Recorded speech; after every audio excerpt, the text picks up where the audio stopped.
Hello, thanks for tuning in again to Star Property TV's Inspiring Individuals series.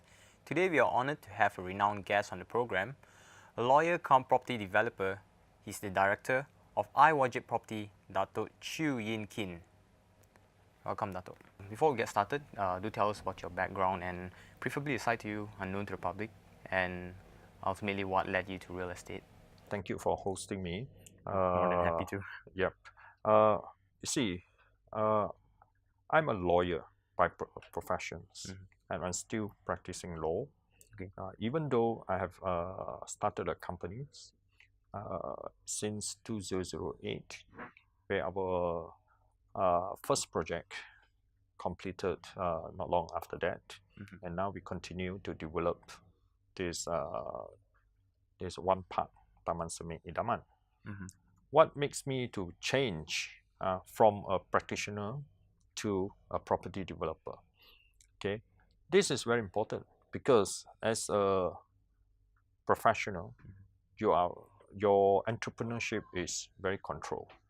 But if you are entrepreneurs, then you can do more in terms of business. Okay, that's how we started in a very small property, a boutique development. Now we are getting it a little bit expand from building of 40 units of terrace houses. Now we are building it 250 units of terrace houses. The key to this is that obviously it's driven by opportunity and the what they call income expansion.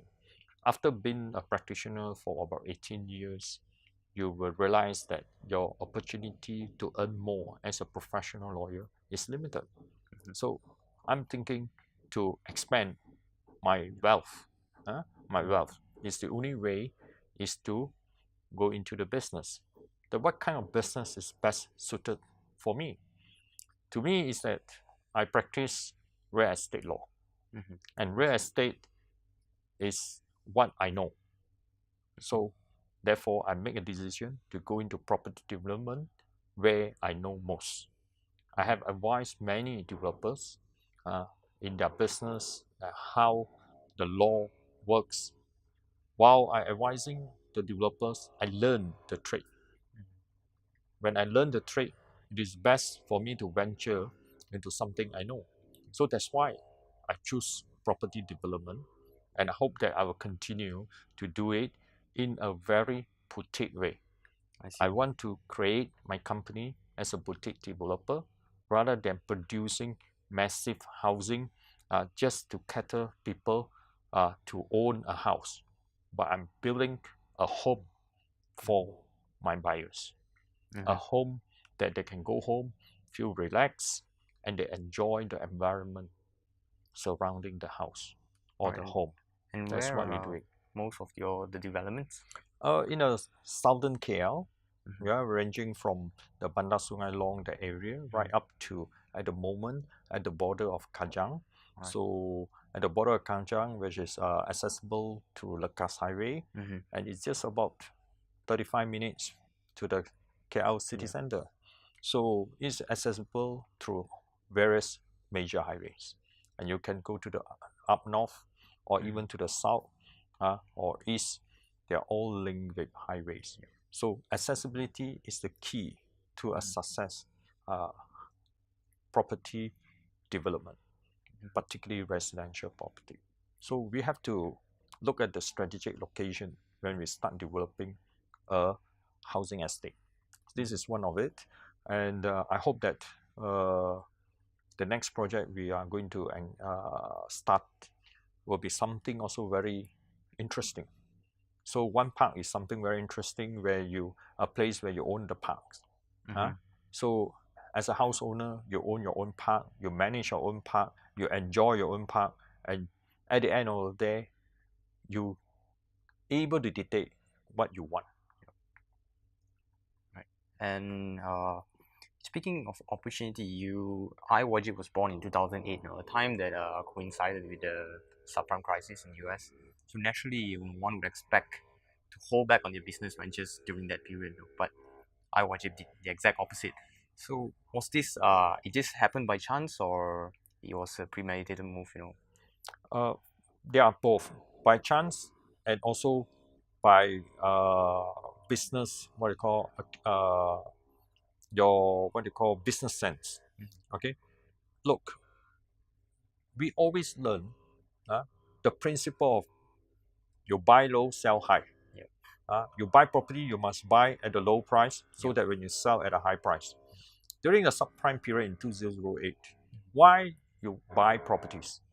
Because at that material time, the price is low. You buy properties, you must buy at the low.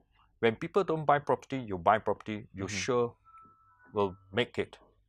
Why? Because the property appreciation will be there, and when the market recover, you are there. So you create a wealth by itself for yourself. Like for example, like today, we are all facing a property downhill. Since 2015 right up to now, and now of course the property is picking up in 2017. Why you need to buy now? Now it's low. How low is low? You want to go down. You see, in a developed country like Malaysia, okay, you have to expand your development. You have to develop because your population is a young population. Then the young populations means what? There are many people who wants to buy property, particularly the first time buyers. But whereas subprime in US is a matured economy. So they don't have a lot of young people. So you keep on developing. So people don't stay in the house. They become a speculator. Not only even an investor, he's become a speculator. So in Malaysia, it's slightly different. Malaysia, you do not have enough houses, particularly affordable houses. And you talk about landed property, it's even more scarce. And it's very difficult to get a landed property in Kuala Lumpur.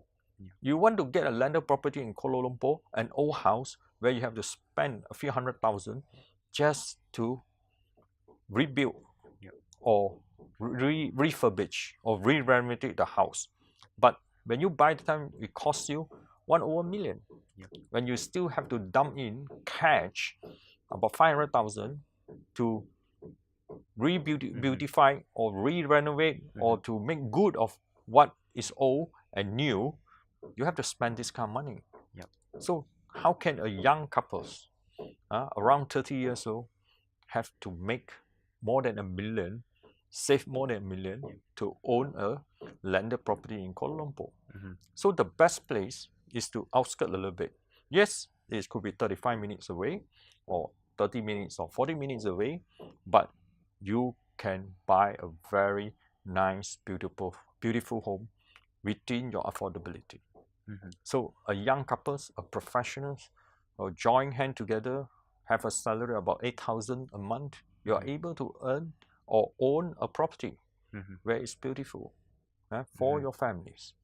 That is why we are talking about affordable homes. Affordable doesn't mean that you must be below 300,000 or 400,000. That's a kind of different. When you talk about landed property, you own it, you have a beautiful, you don't need to renovate, brand new, 700,000 to 800,000. That's a great price because land is very expensive at this moment. And property will continue to rise in Malaysia, particularly landed property, for a very simple reason. We are getting less and less land in Kuala Lumpur or the surrounding Kuala Lumpur. That's one thing. Second thing, our population keep on growing, particularly in Klang Valley. We have a 10% to 15% population growth every year.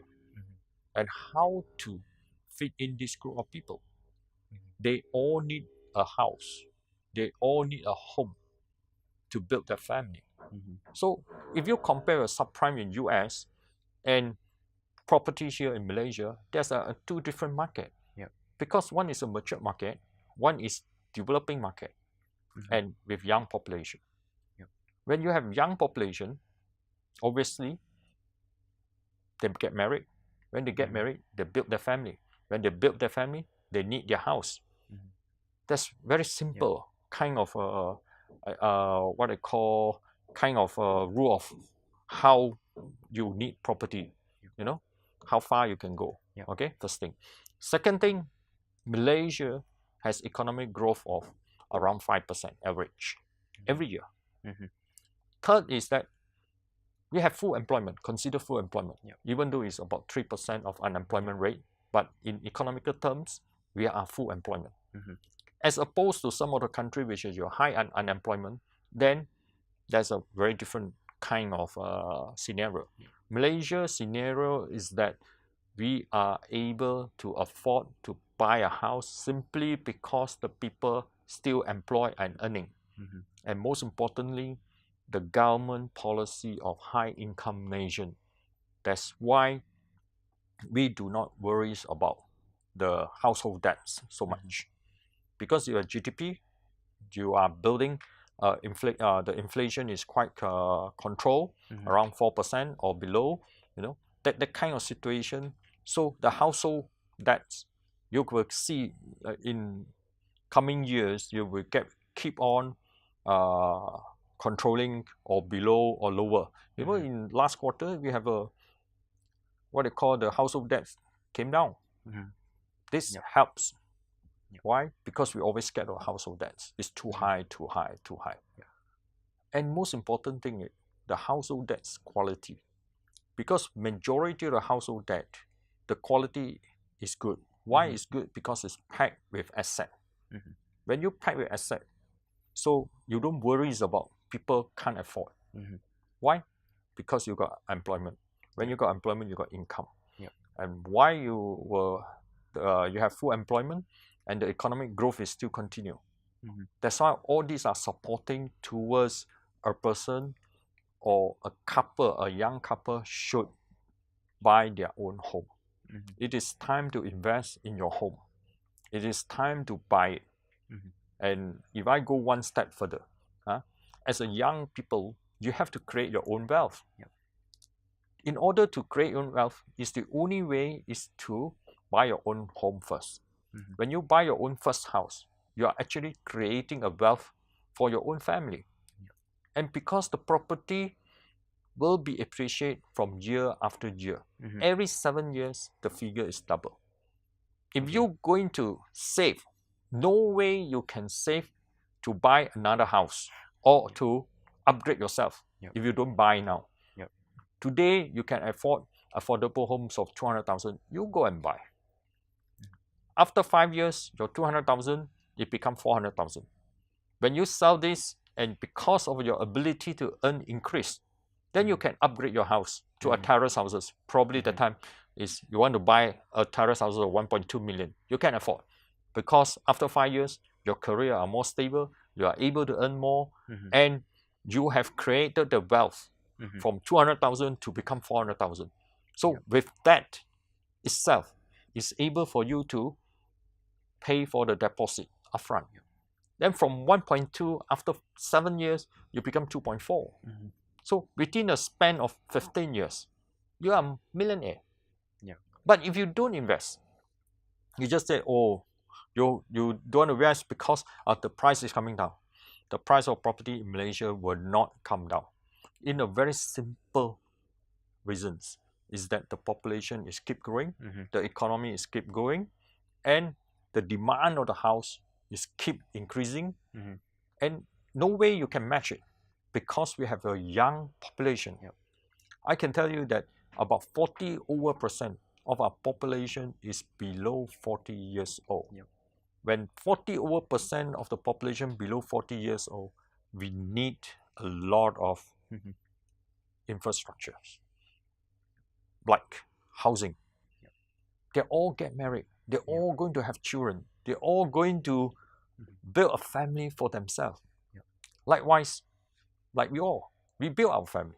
We buy houses. Okay? So this is the time. And also, the opportunity to create wealth. Why? Because the property prices at this moment is still very low due to the very reasons that the past 2-3 years, their property developers did not increase the price. And they still keep maintaining because of the economy or the demand is very flat. I'm sure in next year or two, the economy is getting better, the prices we're going to push up. Next year or two. next year or two, the prices will increase at least 10 to 20% easily. So if you don't buy now, you will miss the opportunity to acquire wealth for yourself and the family. So this is how you have to compare between why subprimes in America and in Malaysia.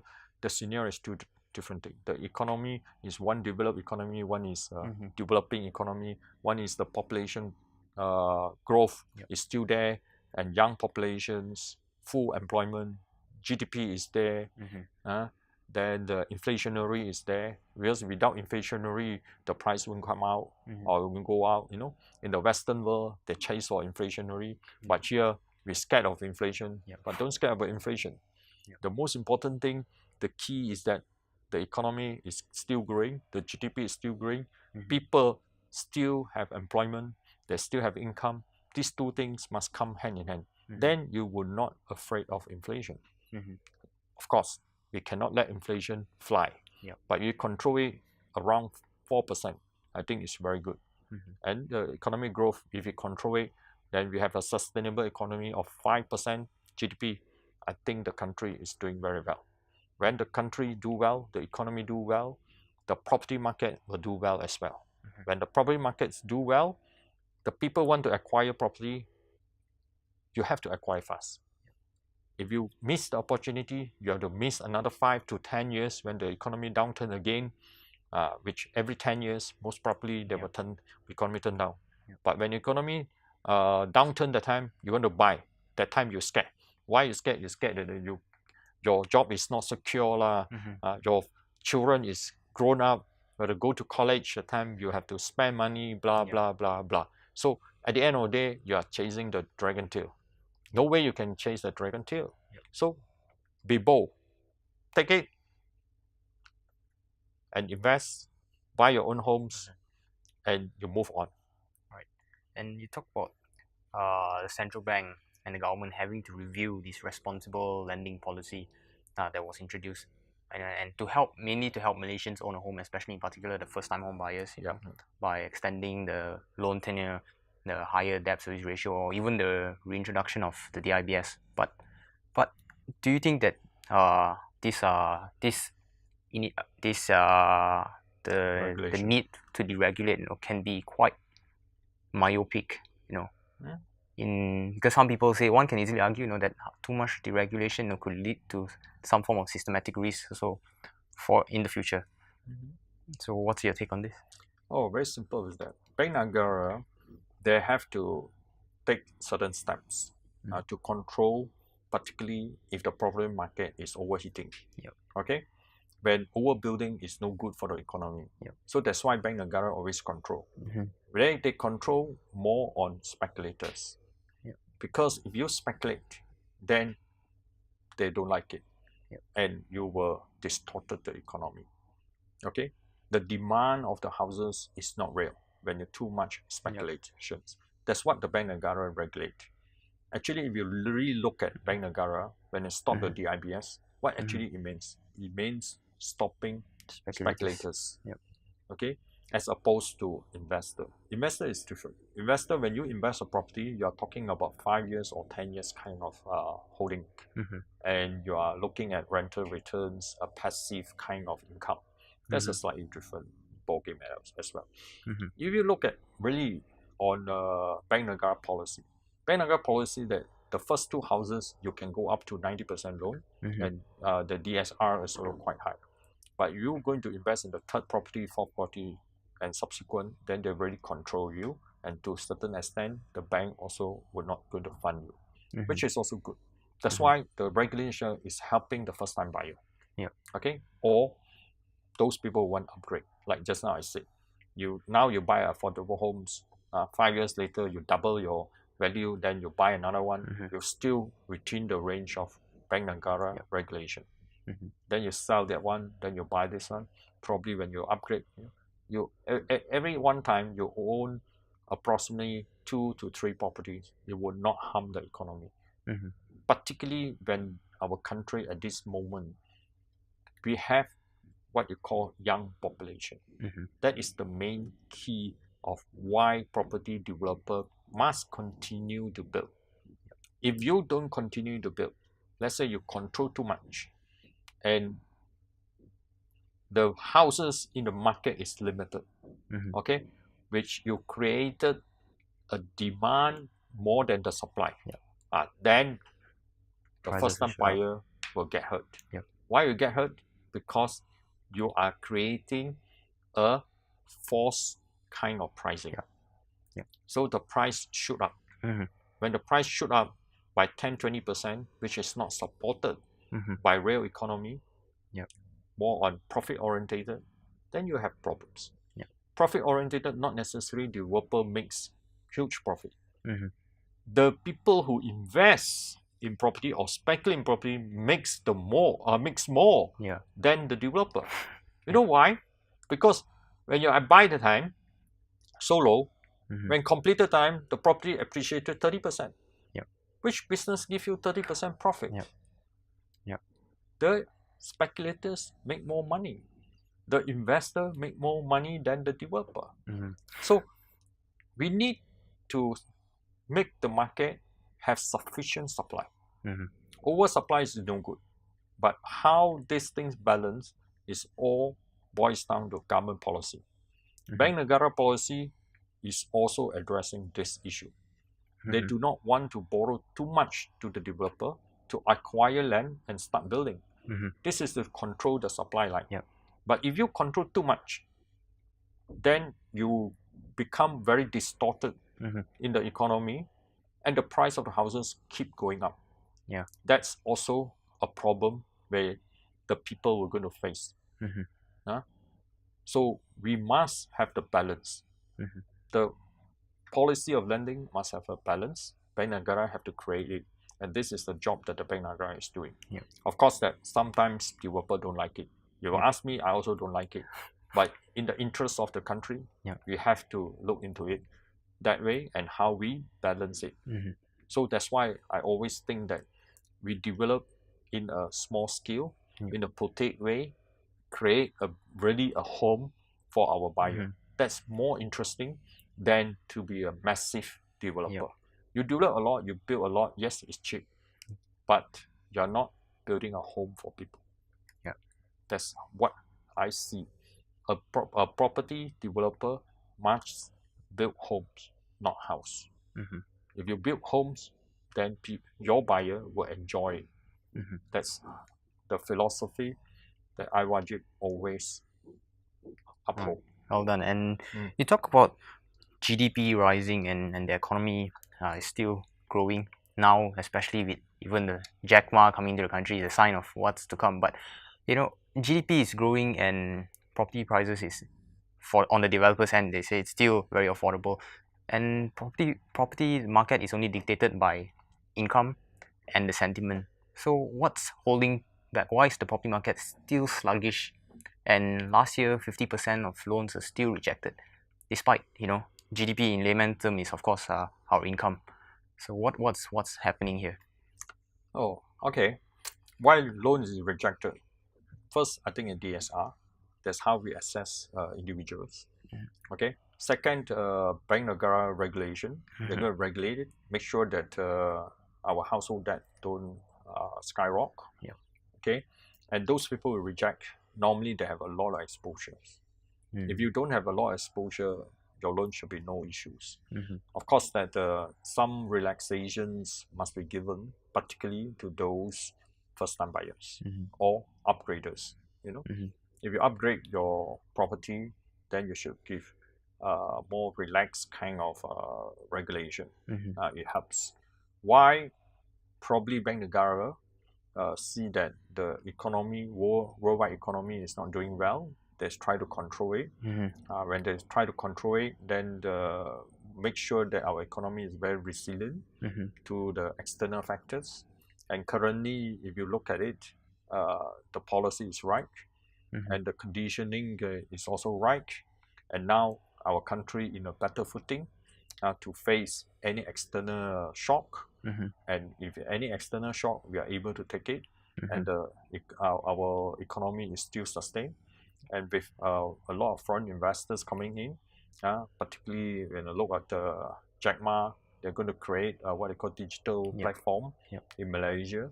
that will not only help the digital companies or this what they call the digital economy or they call it virtual economy or whatever you term it, is always help the manufacturers, the small SME, then other kind of services will also support it. So in other words, we have another line of sectors, economic sectors, the digital sectors growing in Malaysia. So because we have other services sectors also growing, we also have a growing in manufacturing, and if you talk about petroleum, now the price is coming down, so our income will be coming down, the country income, but we have other sectors of economy supporting it. That's how we get the GDP of 5.6% for the first quarter. I'm sure that the second quarter will have above 5% as well. So if you look at all these things, actually they're all supporting the whole economy. When the whole economy able to produce sufficient job and give good income, because we are trying to achieve high income nations, which I think is achievable if you look at the situation at this moment. Okay, what is most important at the end of the day is that Bank Negara regulation must address this what they call regulation, where they have a little bit of stumbling block against those first-time buyer or upgraders, simply because they have a little bit of exposure. So how do we overcome it? Because Bank Negara never focus on the ability to earn in the next 3 to 5 years. If you take into account the ability to earn the next 3 to 5 years, then a lot of these rejected loans will be able to be approved. You see? So Bank Negara have the policy to address the current thing. But their policy, maybe now, they will be loosen it so that they will address the 3 to 5 years opportunity, or what I call opportunity to earn more. Because of the advancement of your career, because of your increment. So you are able to do it. When you buy property from developers, 2 years later you need to take your property. And within these 2 years, you need servicing interest, which is very little, because the interest rate at the moment is very low, as compared with those days. In the 90s, we are talking about the cheapest interest rate 9%. Now, the cheapest interest rate is talking about 4.2, 4.3%. You know, it depends on which bank. Some can go up to as low as 4.2. Some as high. Average wise is about 4.5. So if you look at the situation at this moment, if you loosen out a little bit, then the first-time buyers or upgraders, they are able to buy properties. They are able to create what? Bank Negara needs to help this group of people to create their own wealth, to increase their wealth. Because when they buy property long-term, actually, they're increasing the wealth. But of course, they must have ability to service the loan. But when the economy is doing well, for the next 5 years, I don't see any issues with this group of young purchasers, particularly those below 40 years old. And so we need the Bank Negara to loosen it out, because at this moment, the economy can sustain, or our economy is resilient, So you loosen it up, then we will be better to help the people. You see? So we look at that point of view. If you're going to loosen it when the economy is getting very robust, that is danger. Go back to my philosophy. Why? It's danger. Because you buy high, you're going to sell low. It's not going to buy low, sell high. That kind of principle, we have to look at that. So Bank Negara need to help these first-time buyer and upgraders to acquire their dream homes. Okay? And their policy must also help them to create their own wealth, so that everybody share the wealth of the country. This is called wealth sharing. If Bank Negara do not loosen up for this first-time buyer and the upgraders, they will miss the opportunity. Every 10 years, you have this opportunity. One lifetime, how many 10 years you have? 30 years, 40 years, 50 years. Yeah. That's it. 3 times. You miss first time. You miss another time. That's it. 50 years the time, do you want to buy properties? You are looking at other passive investment, really. You can't look at properties.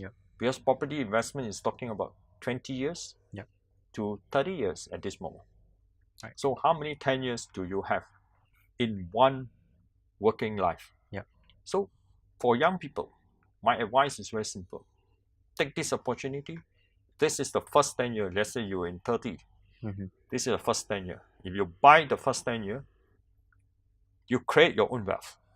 Even the next 10 years, your property will be maybe 2.5 times more. Then you become upgraders. This is the second time you buy low. Just imagine if you got the third time, you are going to be creating a wealth for your own family. And the next generation come in, they are much easier, much relaxed. Now, that is what Bank Negara should help. The regulation at this moment is to defend the economy, not to be too exposed, so that it's more control. We have a very good footing at this moment. Our economy in a very good foundation at this moment. And it is time for Bank Negara to loosen up so that it will help not the country also, not the developer also, it helps the people. You must help this group of people to create their own wealth. If you don't, they miss the opportunity. The country also may not do well. You know why the country don't do well? Because the country depends on collection of taxes. If you don't create this, the country also miss the opportunity. So Bank Negara, as a policy makers, you need to look at it. To me, this is what Bank Negara should do at this moment. You talk about first-time home buyers. The reason why the banks reject their loans because they are exposed. When you talk about exposure, is it self-inflicting because of misplaced priorities on the end? There are many reasons to it. One of the reasons is because of their housing. There's a study loan. Their study loans. Second is their car loan. You see, in Malaysia infrastructure, not every area you have LRT or MRT at this moment, or the commuters. So public transport is not so good. So why? The first thing they do is they buy a car. Okay. After they buy a car, they have to service their study loan. And they are earning at this moment about 2,500 to 3,500 when you start up that time. It depends on which college you come out from, how good are you. You get a minimum wages of about 2,500. So how are you going to survive in a city of Kuala Lumpur? So you still very much depend on your parents. Okay. So after 3 years to 5 years, then you upgrade your salary to 3,500. Then you are able to look at buying properties. Because after 3 years, your study loans, if you are very diligent, you already settle quite some, quite a I think there's a lack of education as well. Do you think that why they, after getting their, with a salary of 2.5, if you want to drive a fancy car, then you're shooting yourself on your foot, Put it this way, you can't blame them. Why you can't blame them? Because they are youngster. I think maybe our education system, they should teach them how to manage their finance.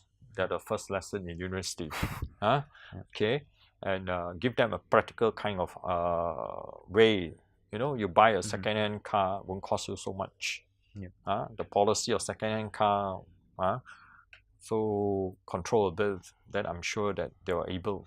We just have to hope that the MRTs and the future LRT lines will reduce the need for us to own a car. Yes. That is what the government is addressing at this moment, particularly in the city of Kuala Lumpur.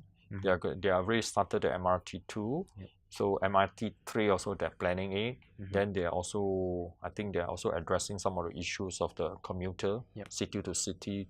With that kind of in place, I'm sure this what they call the household debts, they will be more controllable, and people won't simply spend. And the government also have this what they call the policy that if you pay more on your housing, these study loans, then you'll get a discount. All these things, all these are help. Okay, the best thing for young people, study hard, get good result, turn the loan to be a scholarship. Okay, you get first grade or the first class honors, you become scholarship. When you become scholarship, you don't need to pay. So study hard, concentrate in your university time, study it, get a first class honors, you are there. First step, government give you a bonus. You know how much is 20, 30,000? If you're first class honors, you get a scholarship of 20, 30,000. You're ahead of many people. It's enough to put for a down payment for a low cost house. Well, low cost house or affordable homes, you don't need even to have a 10% down payment. They can get 100% loan. And as well as so with all this in mind, the growth of our country's economy, where do you see the direction of the property market moving 2018 to 2020? 2018 to 2020. I think just now I already said how fast is it going to go? Yeah, the property market will going to be up, and starting now, the property market is going up already. Okay, there are a lot of people are looking at it, and by 2018, I think the property prices will shoot up. Okay, by 2019, I can tell you the price of the property is going to shoot up to 30%, particularly for landed property. Okay, if you buy a landed property in 2019 or 2020, you will see the property prices of landed property at least grow at least 30%. One of the reasons is also our exchange rate. One of the reasons is our exchange rate. All add into it, you will easily go 30%. 30%, okay. And so would you say property is still the best asset class in Malaysia? Yes. Why? It's very simple. We have a young populations. Our economy is a developing economy. These are the two main factors. Young population is still growing, and we have what you call developing economy. So these two factors itself will tell you that property is the best asset that you can have. Nobody, you pack your wealth in property, will never go wrong. Okay, and I also want to ask you this because for most Malaysians, property is usually their favorite investment vehicle. It's used as an instrument to either grow your wealth or hedge against inflation. But today we see many property investors holding up 10, 20, even 30 properties. So the question is, should the government come in and draw a line on this? Because 10, 20, 30 properties, I don't know whether it's ethical as well or not. Okay. See, if you talk about property investors, you're holding 10, 20, 30 properties. They are investors. They invest and they are looking at long term, 5 years, 10 years, 15 years. That would not harm the economy. Okay? Because the investor itself will take property investment as a business. Okay? When you take it as a business, it's just like other business. Then you will not harm the economy. Why they take property as an investment? It's very simple. Because the potential of property. Because you not only hedge against the inflation, you also hedge. What you call not hedge. You also multiply your wealth. In other words, you grow your wealth. That's why they invest in property. And it's much easier to manage as compared with business. If you invest in business, it's very different because you've got staff, you've got your business plan, then you've got your perhaps maybe your business loan, all this to manage. But whereas property is quite easy. When you talk about speculations, that is not ethical. Why speculation? Because you buy it now, after completion you flip it. That's why it's going to hurt the economy. So that is why exactly Bank Negara is curving. They do not want people to speculate. But if you invest, because when you talk about invest 10, 20, 30 properties, you are most probably, you already have acquired quite a lot of wealth, cash in hand. That's okay. Because you want to make your money work. Are they guilty of denying people the opportunity for home ownership? No, we still have a lot of what they call supplies.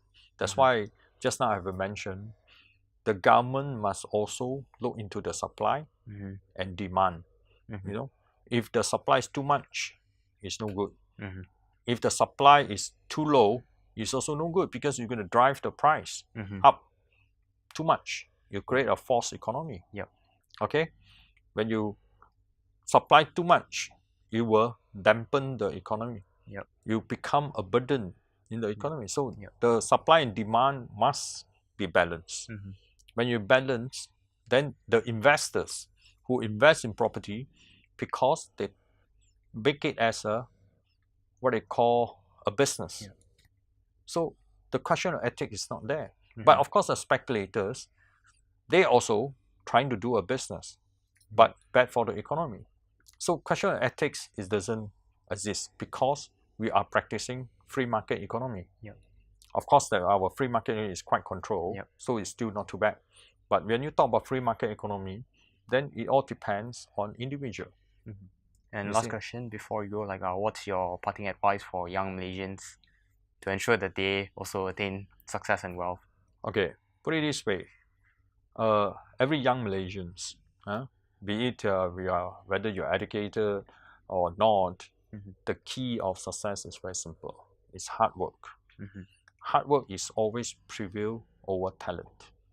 Even though you have talent, you don't have hard work, you will never be successful. You're just a mediocre. If you are hard work and with talent, you will be better off. You will be successful. Okay? When you talk about success, it's quite philosophical. Some of them, they measure by wealth. Some of them, they measure by lifestyle. Some of them, they measure by happiness. So I'm not going to go into these philosophical kind of things. But most importantly for young people, start young, plan young, strategize your wealth creation kind of planning. You see, everybody have the opportunity to become a millionaire if you plan well. Even you are uneducated, you start early, you can be a multi-millionaire simply because you start. Now you buy a property at the age of 20 or 22 or 23. Okay, a low-cost house, affordable homes which cost only 100,000 or 150,000, it's okay. By the time in 5 years or 8 years time, your 150,000 house will multiply by 2. You'll be 300. Don't you think that you are creating a wealth by itself? So by the time you reach 35 or 40 years old, you are already a millionaire.